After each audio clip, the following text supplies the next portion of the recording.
National Treasury Cabinet Secretary Henry Rotich and National Land Commission Chair Mohamed Swazuri are on the spot for seeking to regularize a 1.5 billion shilling suspicious payment for land in Ruaraka.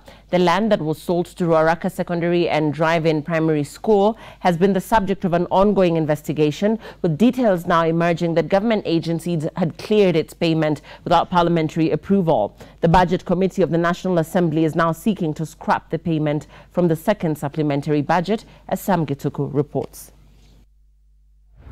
For weeks now, two committees of parliament have been investigating the sale of 13.5 acres of land to Ruaraka Secondary and Drive-In Primary School. The bone of contention being the valuation of the land at 3.2 billion shillings that they fear could have been overpriced. Already, the National Land Commission cleared payment for the land, and by the time an investigation by Parliament began, an amount of 1.5 billion shillings had been paid to Francis Mburu, who is the director of Afrison Import and Export Limited.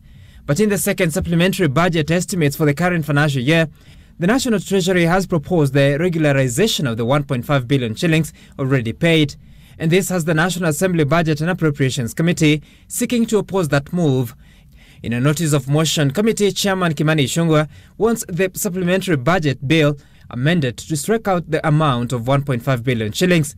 But Article 223 of the Constitution allows the government to incur expenditure even without Parliament's approval if amounts already set aside are insufficient or a need has arisen for expenditure that had not been foreseen. The Constitution, however, requires regularization of the expenditure through Parliament within 2 months of spending. The Budget Committee now curious why it was necessary to pay for the Ruaraka land in such a manner, yet there seems to be no justification for emergency or urgency. By the law.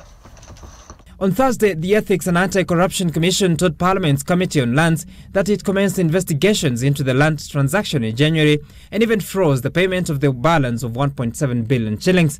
EACC Commissioner Rose Mugoi was however tongue-tied to explain why the payment was incurred even after they raised questions over the matter. This payment that was done was not in the budget, and it has come to the House as supplementary too. So that is also very worrying. When you tell us you started investigating in January and this payment was made after January, that means that as you were investigating, the payment of 1.5 billion was done. The nature of investigations, as you know, is such that if we give some information that is a bit detailed, it may compromise the process of investigations, but we will assist the committee as much as possible. EACC is set to return to Parliament next week on Thursday. Sam Gituku, Citizen Weekend.